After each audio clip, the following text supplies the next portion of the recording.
apologists for big tech would like you to think that all of the properties of their platforms, they can't be disentangled, that they are coterminal and they're inevitably coterminal, right? You cannot have a conversation with your friends without someone like Mark Zuckerberg spying on you from asshole to appetite. And imagining that you could is like imagining that you could make water that isn't wet. It's futile, right? Resistance is futile.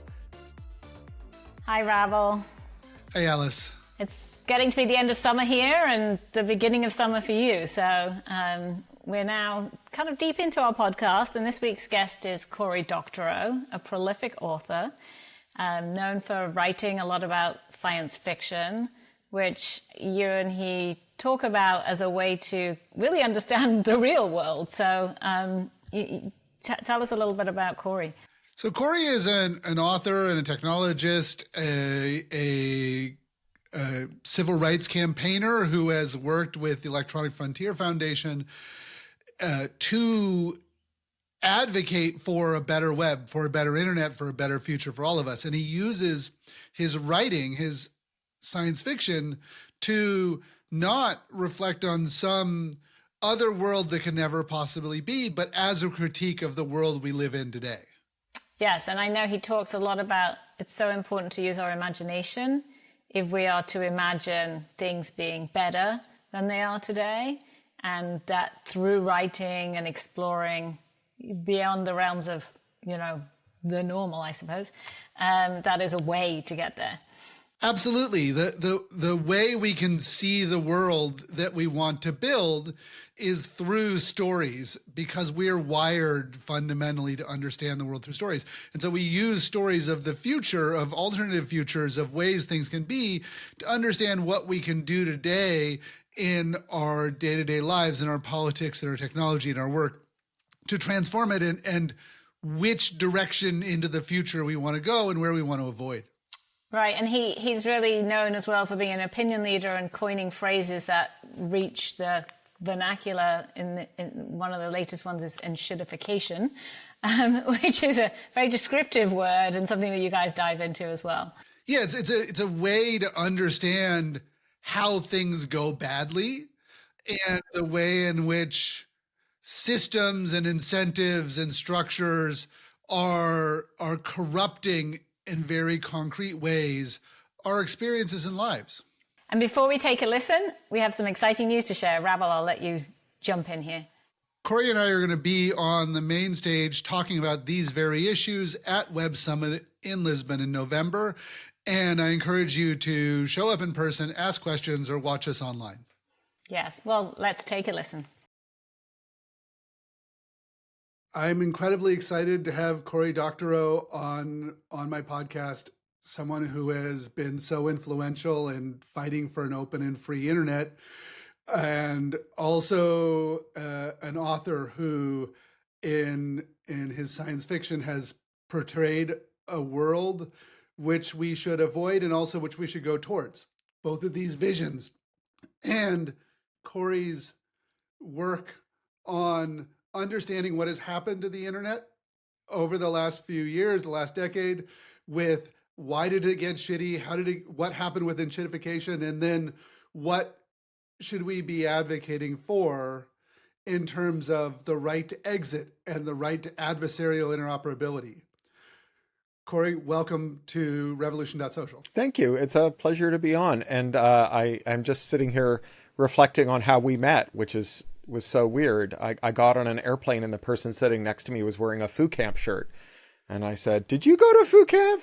And you said, "Well, yes, I did." And I said, "Well, then we probably know a lot of people because I've been to Foo Camp." And that is how we met. It's funny how people who are working on trying to build the future with the internet and figure out what we're building and what we should be doing, it's a relatively small group of people. And maybe we should have the rights to like not necessarily like somehow the world picked us or we were elected to help design what goes on, but the values of what we're building and how we connect are so important. People mistake science fiction as something that's obsessed with describing what hypothetical gadgets might do. And I think that more properly, science fiction is about challenging the social relationships of those gadgets, that it's not really so much about what the gadget does, but who it does it for and who it does it to.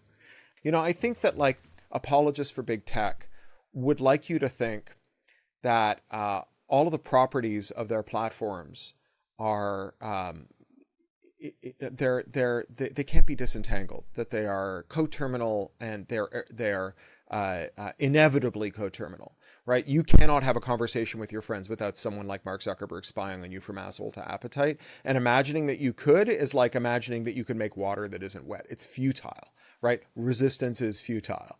And you couldn't have a Google that gave you good results without spying on you and without selling the top of the page. Or you couldn't have an excellent logistics program that let you conveniently find all the things you wanted to buy or use that didn't involve Jeff Bezos building a penis-shaped rocket and making his warehouse workers get critically injured at 3 times the rate of comparable warehouse workers, and making his delivery drivers pee in bottles, right? They want you to think that these are like all things that come together, and you probably like heard it, right? Like, the only way we get this internet that connects us all, this sort of global city where we can find community, is if we handed over the ownership of this commons. We have to let these mediocre sociopaths run it, right? That's the only way it could possibly evolve, right? And, like people say, oh, if you hate Twitter so much, why are you on Twitter? It's like, well, because I can imagine a better Twitter, right?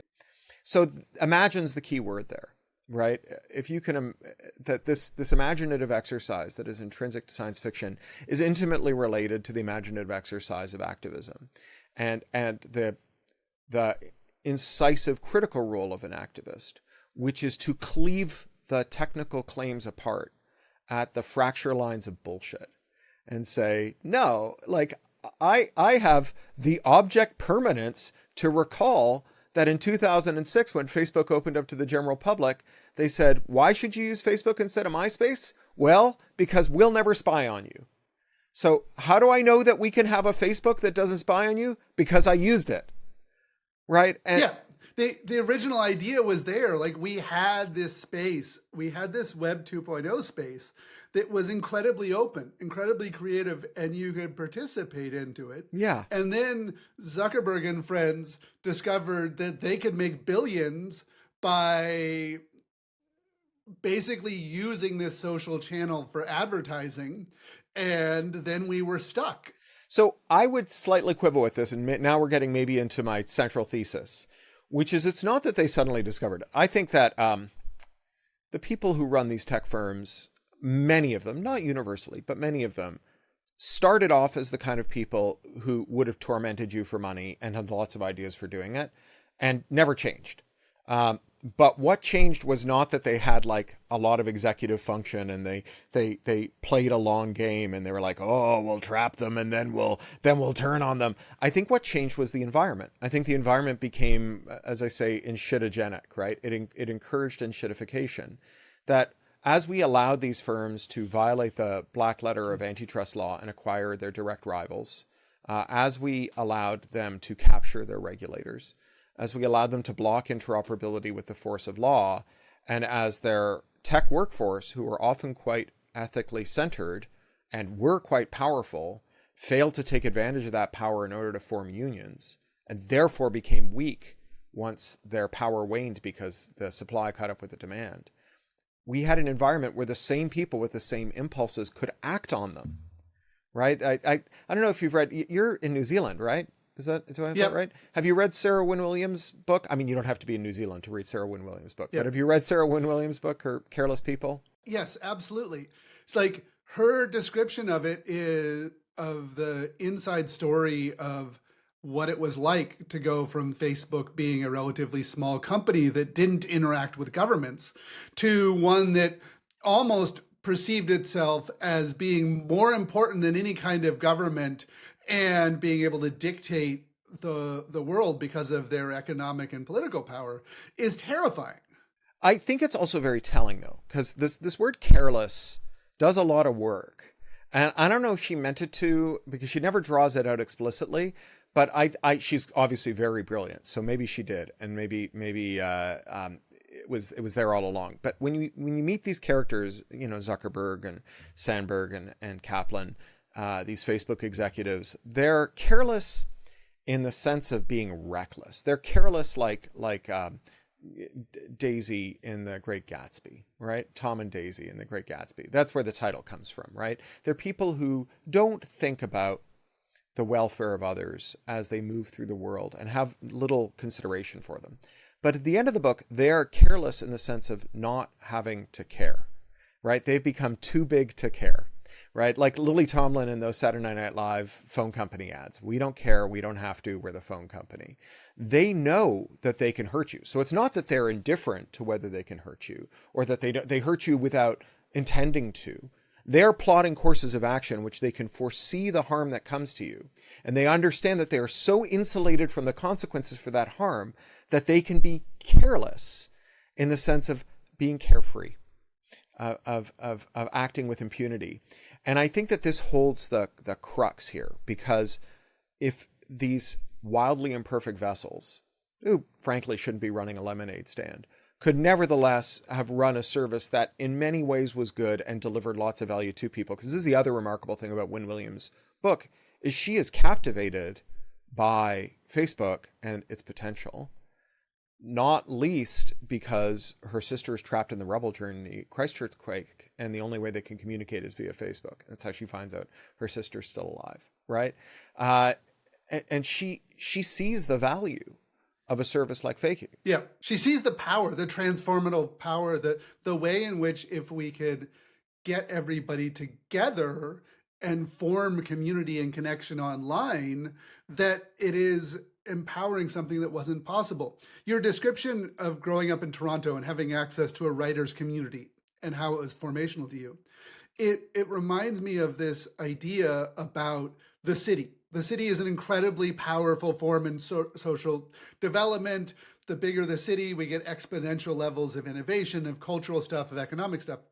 Part of what the internet does is let us, at least within linguistic communities, participate in a much larger global city.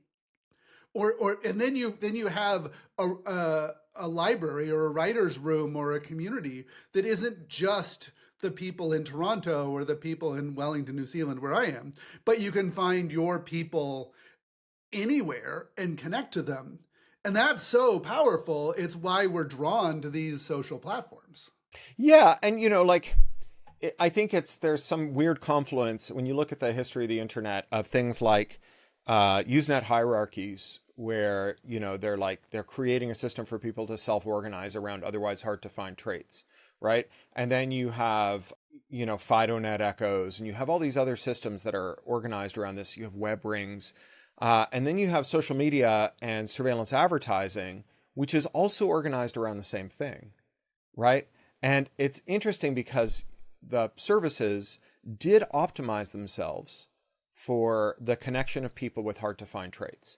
Right. And that was in part to facilitate advertising, but it was also because it's such a socially compelling experience to find people who are weird the way you are, who understand some truth about the world that you understand and the people around you seem to be oblivious to. And sometimes those truths are quite odious, right? Sometimes the truth that you found is that the best way to live your life is cosplaying as a Johnny Reb and marching through the streets of Charlottesville with a tiki torch chanting "Jews will not replace us." But sometimes it's that gender is a spectrum, or Black Lives Matter, or rapey bosses shouldn't be tolerated, or maybe we should get rid of Donald Trump, right?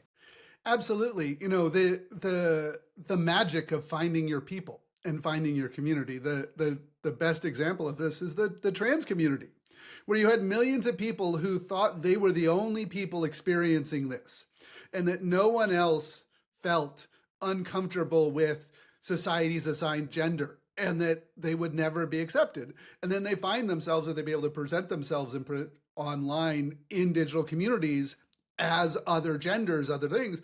And then all of a sudden it bursts out to the world. And it turns out that there are millions of people like this, and they were suffering in the closet. Yeah. So there's a great bit that Snowden did after around 2014, when people were asking him sort of what privacy means and whether it's dead and why we should value it and so on. And he said something like, in living memory, it was illegal to be gay. It was illegal to smoke weed. it was illegal to have a so-called interracial marriage.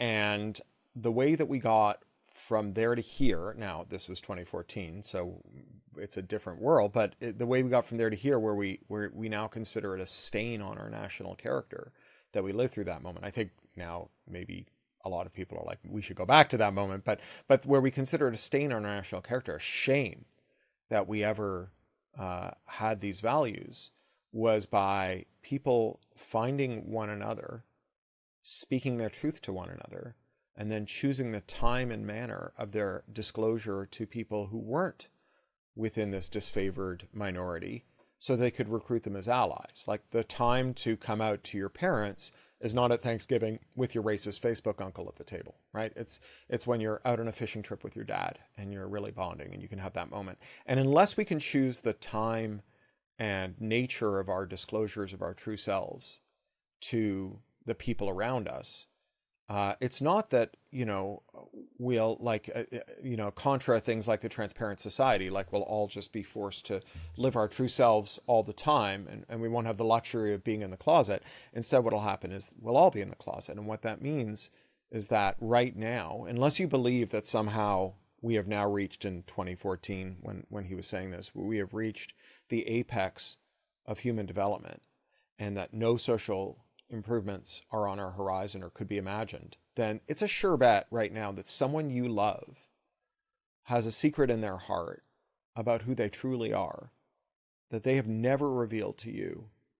And unless we have privacy, a way for them to talk to people like them and then talk to people like you, people who matter to them in their lives, they will go to their grave with a great sorrow in their heart, because they could never be their true selves to you, and you never knew them. And if you want to have the people whose happiness matters to you realize their true selves and be their true selves, then you have to stand up for privacy. I thought it was a really important point, and I think as you say, the example of trans people finding one another and finding a vocabulary for talking about who they are, and a framework for understanding who they are, that is a great example of it. But I don't think it's the last one. I think we'll have lots of them, So this gets into a larger point, which is we need digital tools, we need software, we need technology, communication platforms that let these things happen. And now you've run this campaign for a while talking about adversarial interoperability, the right to exit, and not just the right to exit on large platforms like the Meta platforms, but also talking about Facebook. Talking about Bluesky, talking about Twitter, talking about the Fediverse. This very campaign that you're running got me thinking, it's very hard to navigate how all of these systems work. All of the Instagram platforms, all these different platforms of what's the difference between the Fediverse and Bluesky? It's all pretty complicated. And so I was looking at your right to exit, and I said, well, what are there other rights we should have? Should you be able to have the right to have a say over the algorithms, algorithmic choice, or not having algorithm, or understanding what the algorithm is doing? Should you be able to choose what governance rules for trust and safety you operate under? Not that we don't have any systems, but like each community should be able to choose their own things. Do you own your name and your connection to other people?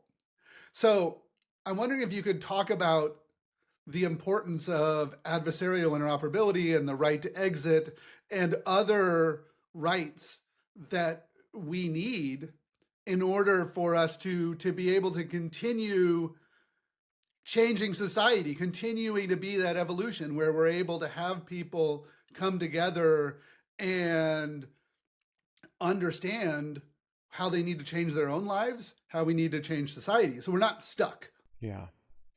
Well, we are building a future on Turing-complete universal von Neumann machines, digital computers that have this infinite flexibility. And what that means, what it means to have every product, service, and device we use powered by systems that can run every valid program, that are in some formal sense equivalent, all of them, is that every 10-foot wall someone builds has a latent 11-foot ladder waiting to be coded, right? Someone writes a program for your printer that stops it from accepting third-party ink. Someone else can write the program that allows it to accept third-party ink. And all other things being equal, you would expect some kind of equilibrium to emerge there, where the vig on the ink, right, the price, the markup on the ink is going to be, titrated to a value where it's just not worth anyone's while to sit down and write the code, except as a hobbyist, right? And no one's going to seek out the code and install the code on their printer that allows it to work with third-party ink. So you'd expect a kind of dynamism where as soon as someone does something kind of rotten, you would get this little arms race to disenshittify whatever they've enshittified. And on the way, you would see great shifts in the way that users were bonded to services.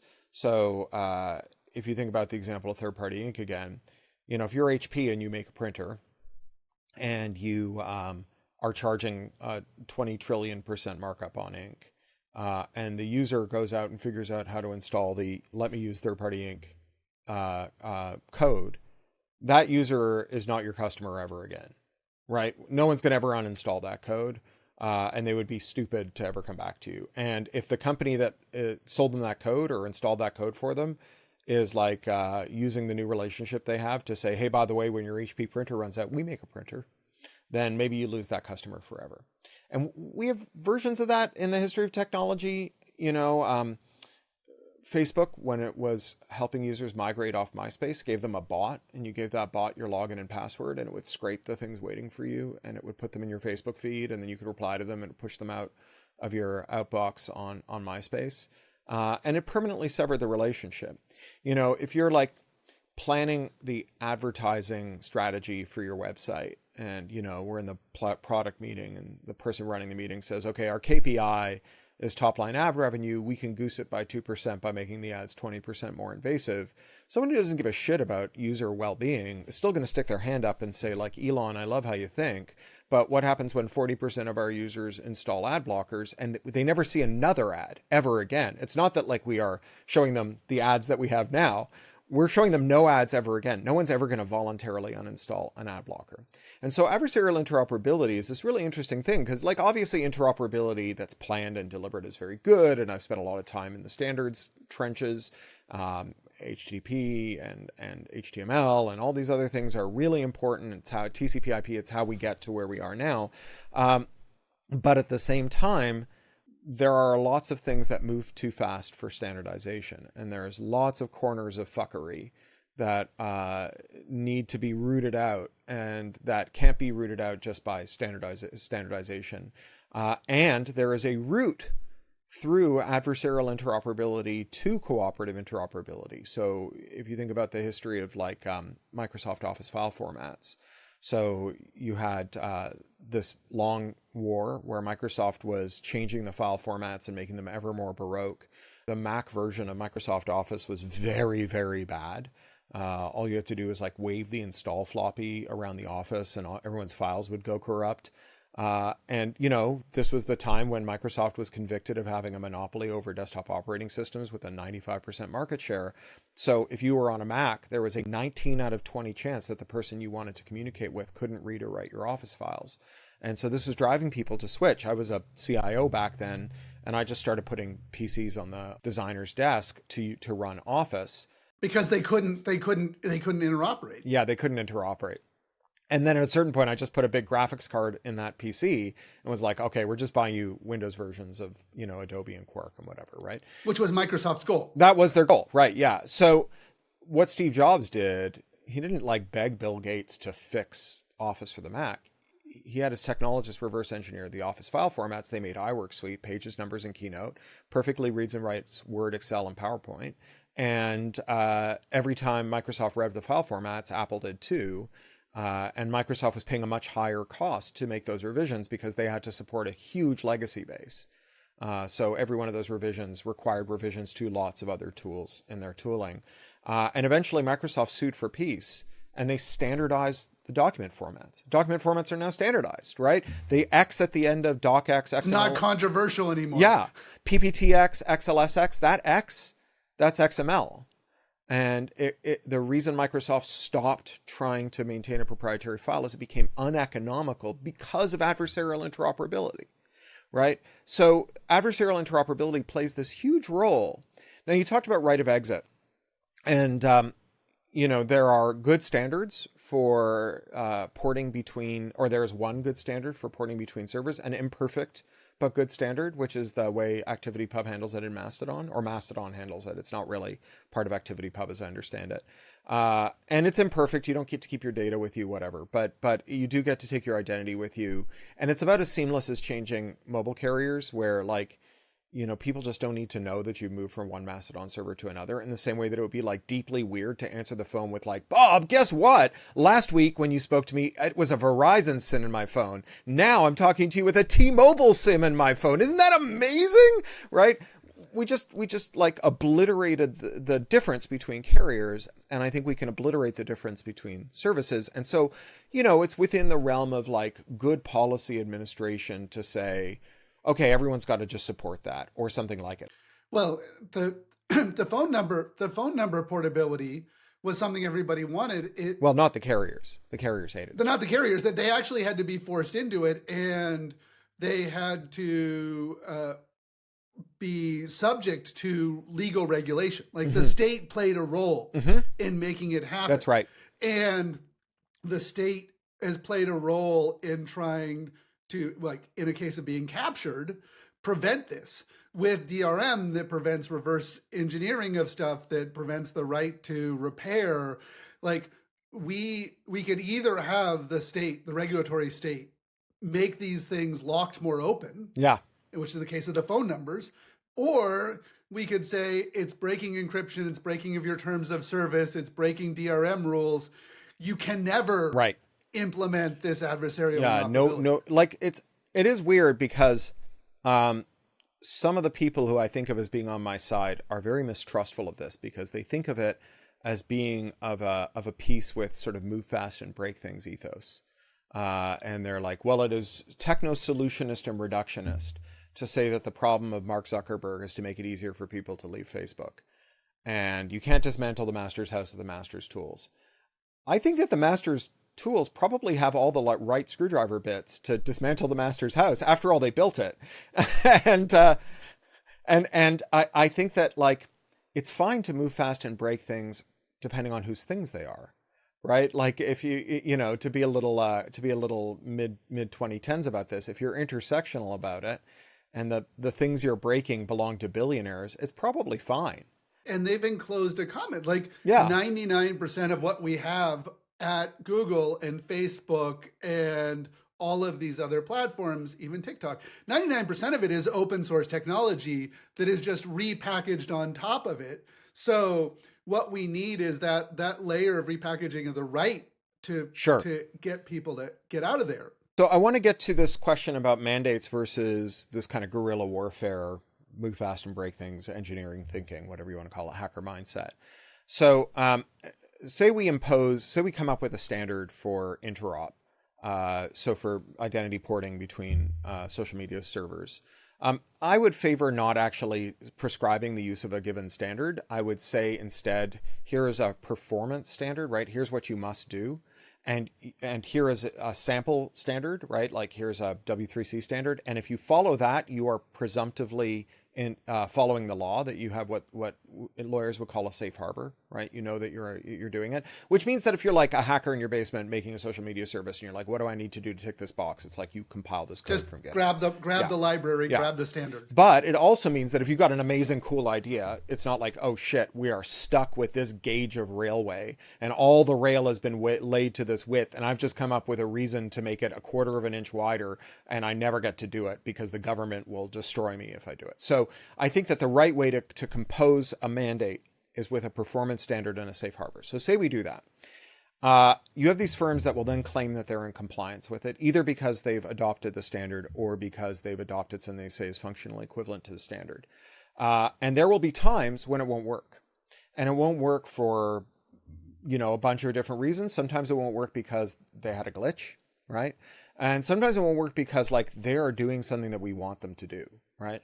Oh, this appears to be one IP address that is driving the account port outs of 10 million people, I think we have a block mass that one IP compromise. address. Yeah, I think we have a mass compromise, right? And maybe it's a tool. Like maybe it's just a tool someone found to like, you know, make it easier to port out of services, in which case there's going to have to be some kind of disputation.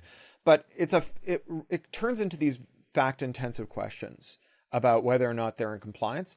And the incumbent services, the kind of Zucker, Muskian, legacy social media, they're incentivized to drag their feet and to throw up roadblocks and to make the service as unreliable as possible as a way of punishing users who contemplate leaving, right? If the first 3 times you port out to somewhere else, it's so broken that you come back, there'll never be a 4th time, right? And so, you know, I think a lot of people, this is in their heads, this is what Linux is like, because they tried it in the 90s and then they tried it in the early 2000s and then they tried it in the mid 2000s. They're like, it just doesn't work. And, you know, as a like 15-year Ubuntu user, 20-year Ubuntu user now, I got to say, like, it's exactly the same. Like, it is exactly the same as using any other OS. If you're noticing your OS, something is horribly wrong. It's like if you're noticing your plumbing, right? Like, it's just, it's the only reason you would ever notice your plumbing is it's broken, right? My OS works great. But so the point is that these companies are incentivized to screw with things. And so here's where adversarial interoperability comes in.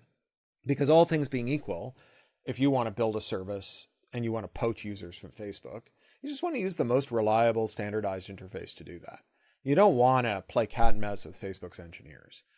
And so if policymakers observe that the majority of services that interoperate with Facebook are using guerrilla tactics, adversarial interoperability, rather than the API that Facebook is providing that nominally performs this function in an extremely reliable way, then without having to do any factual investigation, they can conclude that Facebook is fucking with them, right? Yeah. Because it's just clear that that's what's going on at that point. And so it creates a nice little equilibrium. It also, Facebook is incentivized to screw with their interop interfaces and punish users for leaving, but they do not want to get into guerrilla warfare with people from rival firms who face no legal jeopardy for abusing their system, right? Because that creates a completely unquantifiable risk. Like the engineers that you have tasked to building a product that you have promised to your shareholders, who will get quite impatient at the next quarterly call, have spent the entire quarter patching your, intrusion detection system and firewall to try and keep your competitors out who have reverse engineered your your REST interface or whatever, and they're like trying to figure out how to like scrape shit out of your service. That is like an extremely high cost to pay. The reason that when Mark Zuckerberg or Elon Musk confronts someone using their service in a way that they don't like, that they walk out of their office and turn right to walk into the building full of lawyers instead of turning left to walk into the building full of engineers, is because if the lawyers shut you down, then no one will give anyone else money to try it again. But if the engineers shut you down, well, someone might keep funding the opposition. And so this is how you create a system where you've got the right incentives and a fallback position if the incentives fail. So given that we now have these emerging social media protocols, the Web 2.0 started out with social media protocols, RSS and pingbacks and what became podcasting. It was very open. After leaving Odeo and Twitter, I went and worked on Yahoo Pipes, which was this sort of magical way of connecting all these services. And then over time, we said, oh, well, we're using usernames and passwords. That's dangerous for users. Let's use OAuth and token-based authentication. That'll be better for users. And then by adopting OAuth, now each application has to register itself with the server. And so we accidentally empowered the platforms to have power over third-party developers. And it was this insane fuck up where we thought we were doing the good thing. I always said it was called Oath because it made me want to swear. Yeah. It seemed like, I remember being in those meetings where Blaine was running the discussions about how to build it. And I'm like, this is great. We'll do all these things and we're protecting users and empowering. And then a few years later, you're like, oh my God, now we have just log in with Facebook and log in with Twitter. And now they've controlled, we gave them so much more control. Yeah. So we're back in an era now where we have ActivityPub, we have the app protocol, we have Nostr, we have a bunch of other ones, some weird crypto ones, and we have a set of open protocols that let us do most of what we could have done with Web 2.0. Like most of the things we can now make social media work open like the web, like email, like HTTP, like TCP. Yes, we've successfully reinvented the wheel again. Yes, we just keep doing it over and over again. So the question I have is, how do we make sure that it stays open? Because I know that you've brought up some concerns about the way Bluesky works and whether or not they're going to be able to honor that openness, or whether or not they're going to be captured and become a vehicle for enshittification. Like, they're very hopeful. I like Jay and Paul and everyone else. They're very well-meaning. But then again, I was at Odeo in the original days of Twitter, and we were very hopeful in believing the open web and everything else. Mm-hmm. Mm-hmm. And now it's Elon's plaything, which is using it to advance a kind of right-wing politics. So what do we do now that we're reinventing the world again so that we don't fuck up in the same way? So just like before, when I said that it is not enough to make services bad, that bad people run them, it is also not enough to make good services good, that good people run them, right? The environment, the exogenous environment, the pressures on the service, the policy environment is the thing that ultimately determines the caliber of the majority of services we use. Not all of them, right? I just got a very nice blurb for my next book from Craig Newmark, and it made me reflect on just how great Craigslist remains. And I'm very excited by how great Wikipedia remains, and it's kind of a weird thing to contemplate that of all the benevolent dictator for life projects that date back to those glory years of the internet, the one where the benevolent dictator stepped down and said, this is too important for an individual to run. This should be run by like a stakeholder committee made up of people from the community, was the one run by like an Ayn Rand reading libertarian, like Jimmy Wales. I love Jimmy, but he and I have radically different politics. And yet he was the one who's like, oh yeah, no, this should be a workers' collective. Whereas the actual like card-carrying members of the Democratic Socialists running a bunch of other services are like, only I, the heroic leader, can run this service. So I think that it's kind of an example of how easy it is to climb up your own asshole and die, right? To rationalize your way into doing something terrible. And there's actually a version of this where you are genuinely a good person. And so you get to this juncture where you have convinced, 150 of your closest friends to risk their kids' college funds and their mortgage to come work at your crackpot startup. And your money people have showed up and they've said, I'm going to put every single one of them on the breadline tomorrow unless you make this compromise. And it's only going to make things worse for 1% of your users. And the 99% of your users who are genuinely receiving benefit from your service will have that benefit intact. Whereas if you stick to your principles, they're all going to lose the service. They will all be out in the cold. And you say to yourself, the only way to be a moral person is to sell out, because that saves my colleagues and it saves my users. So that's the exact discussion that I had with Jack Dorsey about Trump's Twitter account. Yep. Where he could see the balance of wanting to do free speech and the real damage and the real way in which he was violating the terms of service. But the advertisers needed him to be on there so that it was in the news, and they needed the advertisers so that they could get the revenue so that they could run the whole platform. And the decision was, it's better to keep him on the platform, which grows Twitter, which is engaged, it keeps it in the news, because it gives you the financial mean, because it's a company. And because it's not a protocol, because you needed to pay all of these thousands of people to run all of these servers to build an environment to run ads, because that was the structure of a venture capital backed company, because capitalism, because that's the economic system we have. Not because of that. That's what I'm saying. Because if Twitter had real competitors, if adversarial operability made it easy to leave Twitter, which it did for 10 seconds in the first Mastodon exodus, when everyone just put their Mastodon handles in their bios, and people used the API to pull the bios of everyone you followed, find them on Mastodon, and follow them for you on Mastodon. if Twitter's workers had unionized, if there was meaningful privacy regulation that limited the power of advertisers. Remember, we have not had a new consumer privacy law in the United States since Ronald Reagan banned video store clerks from disclosing your VHS rental history in 1988 with the Video Privacy Protection Act, right? If we had an anti-Enshittigenic environment, then those choices wouldn't have been on the table.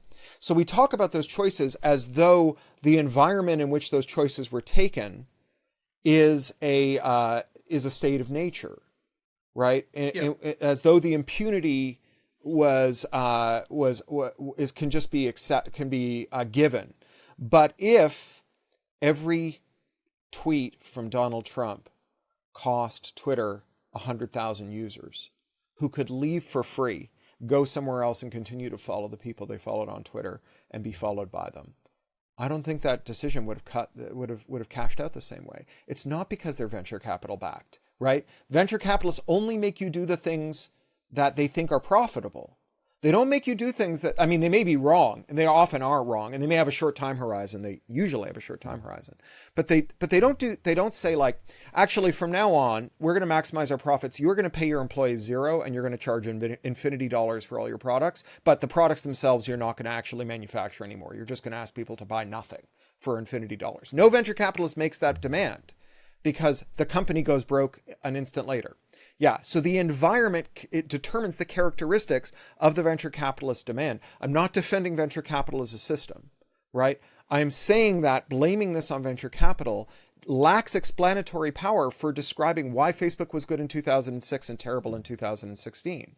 You have to understand the enshittigenic environment that opened up new horizons for the worst impulses of the worst people within the firm and who were influential on the firm, like their investors, to steer the firm into bad choices, into choices that had negative externalities. Yeah, we have a whole series of political and economic incentives that reward this behavior. One thing that I think we forget is most of the time we're interacting with these platforms, we're interacting with them on an Android or an iPhone, and we're interacting with them through apps. And those app stores are predominantly closed because we have, in this regulatory and market sense, said it's fine for those stores to be closed. Right. I wonder if you can talk about the implications in the systems of having a duopoly that controls what apps can't do. Let me finish talking about Bluesky here, and then we'll talk about apps. The thing about Bluesky is I trust the people who run it, in the sense that, like, I've known Mike Masnick for 25 years. If I was, like, undergoing surgery, I would give him the root password for my computer in case I died and he needed to unlock it for my family, right? That's how much fundamentally trustworthy person. Yeah. I don't think that is enough.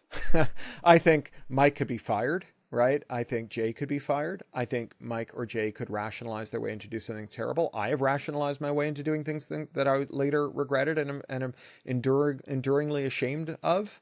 I'm not egotistical enough to think that I'll never do it again. I'm sure I will at some point in my life. We've all done that. And so we need an environment that punishes us when we screw up. And this is what Bluesky lacks, because there is as yet not a viable way to leave Bluesky Corp, but be a Bluesky user, the way there is to leave one Mastodon server and use another. Bluesky is creating the world's greatest party, however many people are at that party now, 30 million people, and a nightclub that has no fire exits. Because if Jay gets fired or, has a stroke and goes nuts and does something terrible, you can't leave easily. You're stuck to it the same way we were stuck to Facebook and Twitter by these collective action problems. You can set up your own PDS server, you can host your own name, your own content, but because everybody consumes almost everyone consumes all the Bluesky content through their relays, through their app view, through their client, that they actively restrict the size of those independent PDS servers. They say that they're on the verge of making it possible to run your own relay. And the CTO did a blog post where he said that he managed to install it on a Raspberry for 30, and he's running it for $35. And I ran into him at the American Association for the Advancement of Science meeting in Boston in February. And he told me that it turns out that the difference between, and I may have the details slightly wrong, but the difference between running a relay the way Bluesky does it, where it's like whatever, $20 million a year, and running a relay for $35 a year, is whether the comment counts and read counts lag by like 1 to 5 seconds, right? And so it's like it's delivering the 99th through 100th percentile of performance. That costs $19,900,970, right? And the rest of it is quite straightforward. So if that's true, and he says he's got it running, but there's no tooling to recreate that feat yourself. But if that's the case, I'm going to join Bluesky when that happens. When I can run my Bluesky server. Are you familiar with Rudy Foster and his work around Black Sky and his R-Sky implementation? Yeah, so I know Black Sky exists. Yeah. They're doing a whole project to try and code independent rebuild Bluesky.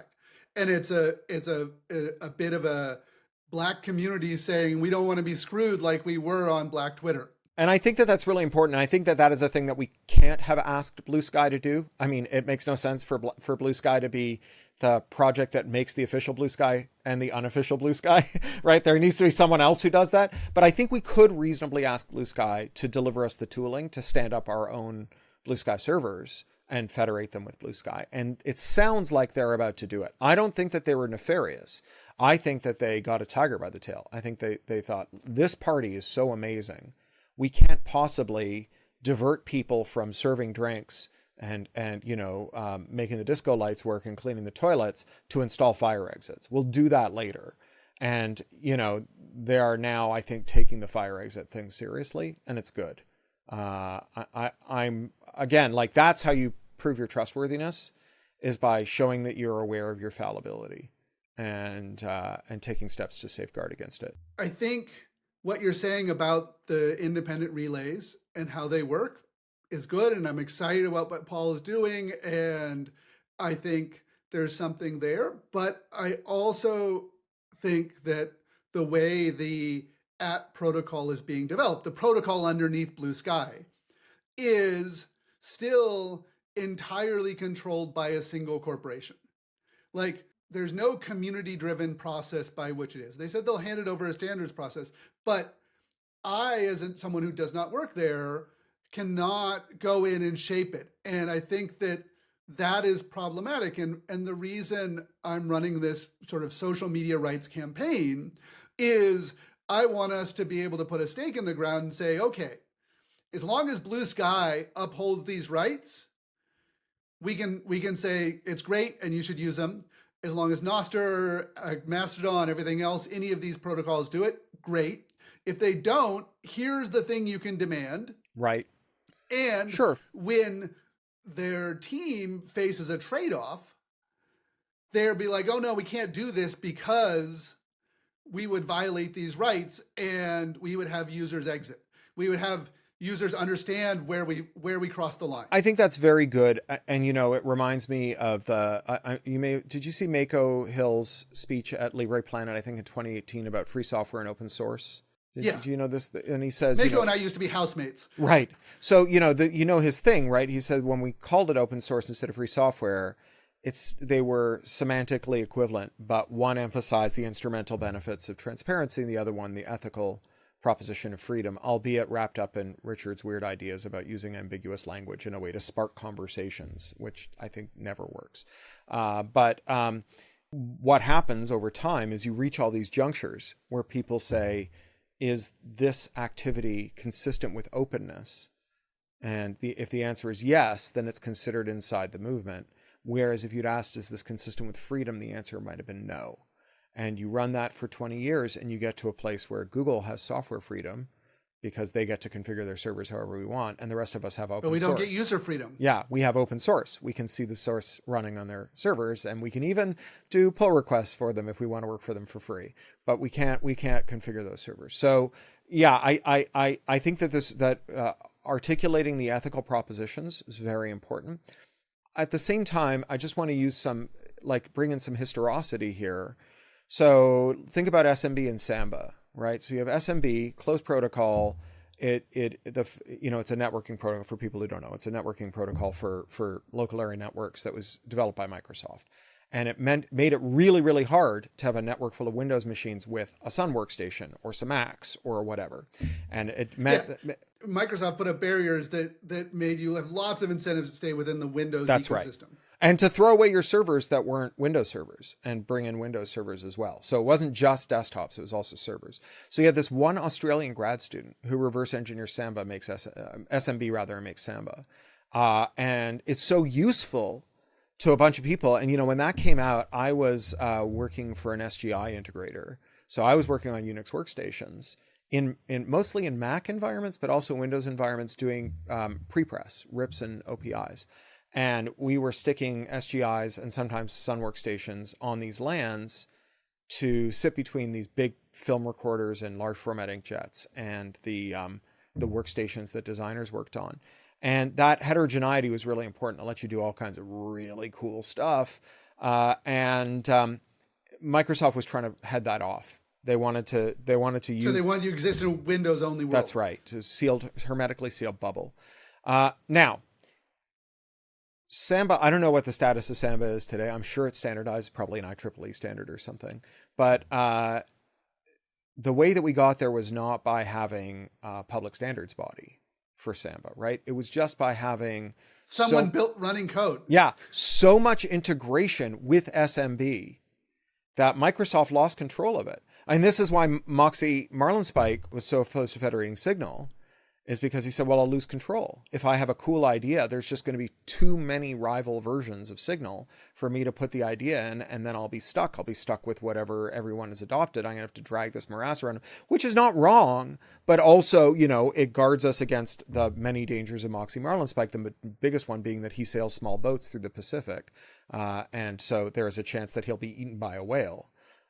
Likes to sneak into Chernobyl and go to non-existent countries. Yeah. And then the other one being that the same fate could befall him as befell all those other people who we trusted and then, who for reasons that are complicated ended up not being trustworthy or making compromises that we disagree with that put a lot of people to risk. And so Moxie understood that he didn't want to bind himself, but he didn't understood why he might want to bind himself. The Moxie story is so fascinating. So oddly enough, you're bringing up people who I used to be housemates with. So I lived with Moxie for a while too. But for years, we would get together and have the conversation of, he was like, I don't know where I'm going to get the money. I don't know how I'm going to keep the Signal servers open. I don't know how I'm going to pay any developers to work on this. Should I just shut it down? And for many years, Moxie was like, I don't know how I keep this thing going. And eventually, Brian Acton came in, and there's a Signal Foundation, and it got big, and it got enough funding and everything else. But his decision to build it as an open source nonprofit meant that he didn't have the economic engine behind Silicon Valley's growth thing, and he could get that innovation on the single platform, which was really good, and it got us to Signal as an incredibly usable platform. But we got very lucky that we had a financial savior come in and continue to run it. And it could have gone badly. Meredith is doing a really great job at running it now, but to be clear, I trust Moxie, who I know somewhat, and I trust Meredith, who I know very well, very much. I would give Meredith my lasting power of attorney before I underwent, surgery. So I trust them a lot. And Meredith has done a lot to build an institution in which she can be insulated from some of those worst pressures, and has held up well under pressure, from the UK government to compromise it and so on. I still would prefer that it be federated. However, I just don't think that the inertia for the network effects for messaging are as high. I think it's just really easy to multi-home in messaging in a way that it's not easy to multi-home in social media. And moreover, you can imagine a pretty robust ecosystem of on-device, and now we're getting into apps, on-device machine in the middle, on-device relays that just aggregate all your messages. That's why I want to get into the sort of one of the last topics to talk about, which is okay, we have this ecosystem. It's on mobile phones. We have two providers.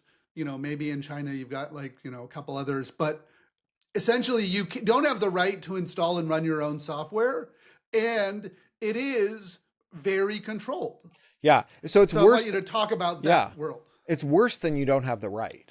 It is a felony to change how the software on your phone runs, right? And this is like a thing, when I spoke at Libre Planet, this was my speech, right? Is that you guys have drawn up a universe on a Cartesian grid, and over at this side is like open source or free software, and over at this side is proprietary software. And the difference is that the proprietary software is a giant pain in the ass to make free.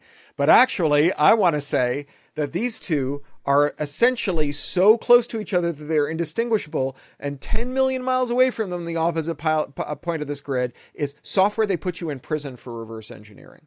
Because proprietary software, open software, free software, they're pretty similar in the sense that you need to do some work to figure out how to modify them and improve them, and the free software is easier than the proprietary software. But no one puts you in prison for improvement. You have the right to like open it up and figure out how to hook into it and hack it, like the way in which people mod video games. Yeah. And I think that as like an ethical proposition, it is better to make free and open source software. I also can imagine lots of circumstances in which someone might not publish their source, right? Because like, I don't know, they wrote it for themselves, and they, like hard coded some keys in it, and they don't want to go back and fix it. And they're just, maybe they and their like partner use it, and they don't want to, even though like other people might benefit from it, they just don't want to do the extra work. Just like I can imagine reasons why someone might not want to put like alt text on an image that they don't share with people who aren't visually impaired, or that they, only exists for themselves. In general, we should all make alt text. In specifics, there's lots of times where you don't need to, but it is like, it is just completely different to live in a world in which you cannot interrogate how something that belongs to you works, or modify it, or help someone else to modify it. And so, for listeners who are not familiar, there are these laws called Anti-Circumvention Laws that started in the US with the Digital Millennium Copyright Act in 1998, but proliferated because the US Trade Representative threatened tariffs against countries that didn't pass similar legislation. And so now virtually every country in the world has it. So Central America got it through CAFTA, the Central American Free Trade Agreement. In Australia and New Zealand, it was the Australia-US Free Trade Agreement, New Zealand Free Trade Agreement. Europe got it through the Copyright Directive in 2001. Canada got it in 2012. Mexico in 2020 through USMCA. Russia brought it in with their WTO accession in, I believe, 2000. So, you've got virtually every country in the world has got a version of this law. And the law says that if there is an effective means of access control to a copyrighted work, that tampering with, removing, or helping someone tamper with or remove that access control is illegal, no matter whether that access control is on a device that belongs to you, and no matter whether you break the law. So you put an access control on a printer cartridge, or a printer rather, so that it tries to do a little handshake with the printer cartridge and figure out whether it is running, whether it's the OEM cartridge. Then gimmicking a cartridge or gimmicking the printer to defeat that handshake, because it's an access control, becomes a crime, even though the printer belongs to you and there's no copyright in ink. And there's no Congress, no legislature ever passed a law saying you must use the manufacturer's preferred brand of ink, right? And so that becomes a system of private law. Jay Freeman calls it felony contempt of business model. And mobile platforms were born with these technical protection measures, these access controls, built in from the bootloader up, so that they cannot be modified. Now, Android is somewhat more open, not entirely, and it's getting more closed by the minute. There's pretty disturbing stuff this month in June as we record this. Apple and iOS platforms, and then the whole Internet of Things was born closed. And it means that reverse engineering an app to modify it or make a plugin, it's illegal.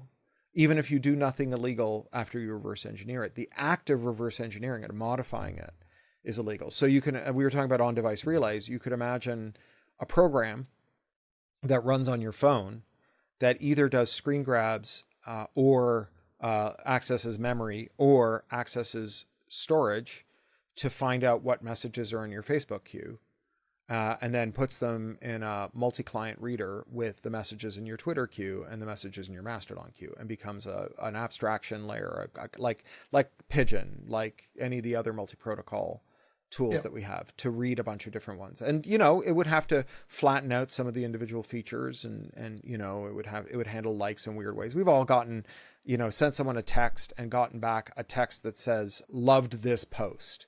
And it's like, you tapped heart. I get it. Yeah. Right?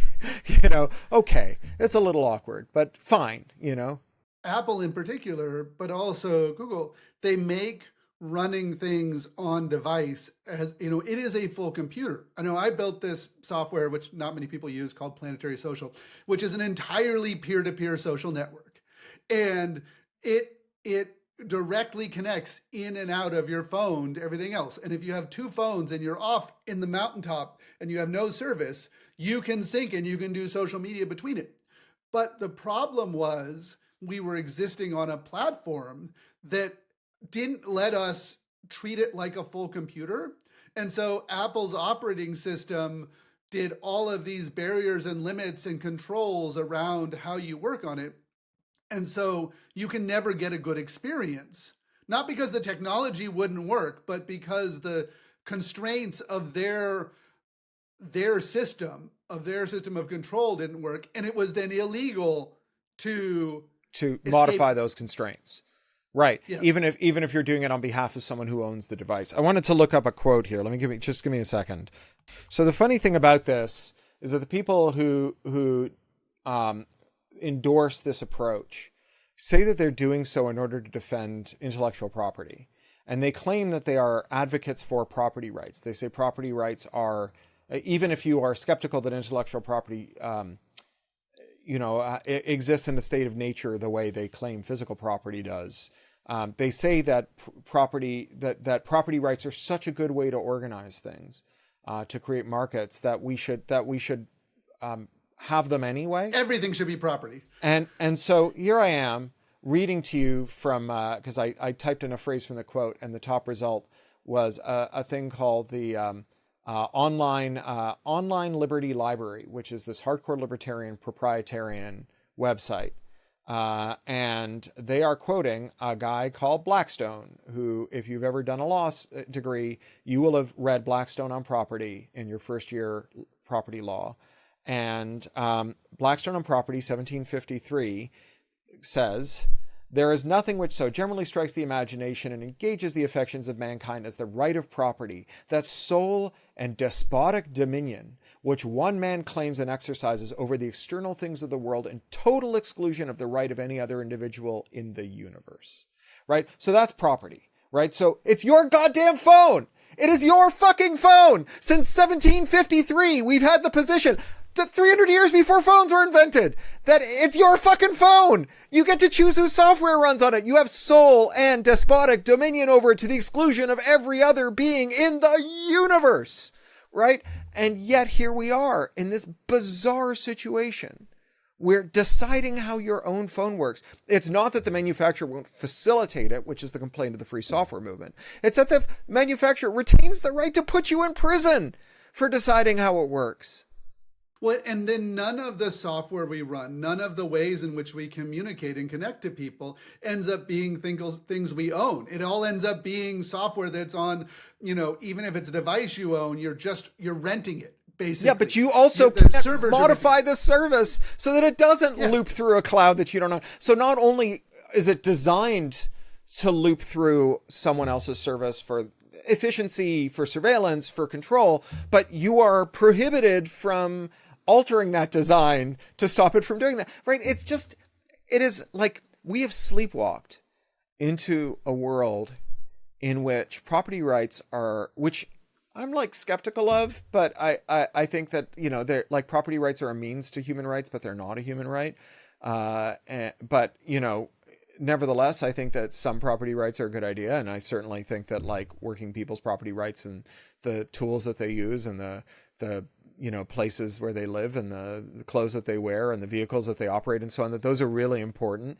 And where those property rights have been entirely confiscated overnight and handed over to artificial transhuman immortal colony organisms called limited liability companies, right? Natural persons cannot own property in some really important sense now, because to the extent that the device comes with a license agreement and logic that work together to prohibit you from modifying them and allow for the manufacturer to unilaterally modify them at a distance, including to render them permanently inoperable at their discretion, what is property at that point?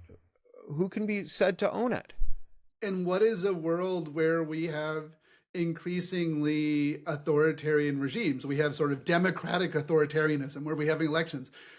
What happens in a world where we then all have devices where we communicate, where we don't have any rights over them, we don't have any control over it, and you're just going to have to go to a couple people and say, this is what can happen on people's phones.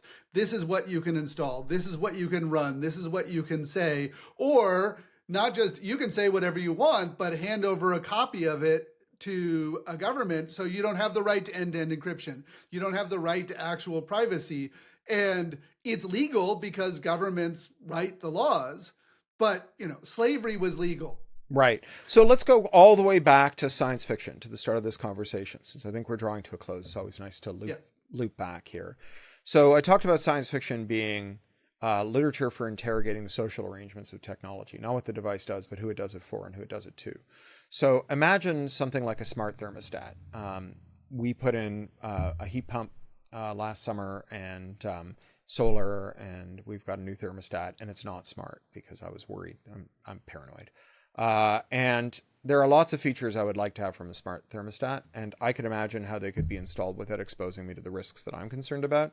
Like, sometimes my wife and I will get into bed and it'll be like, oh, it's a little hot.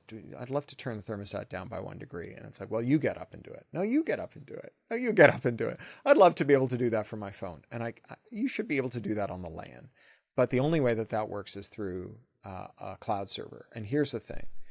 Back when the last Ukrainian regime was toppling, there was these protests called the Euromaidan protests, which were these mass protests that brought down an autocratic, torturing, corrupt government.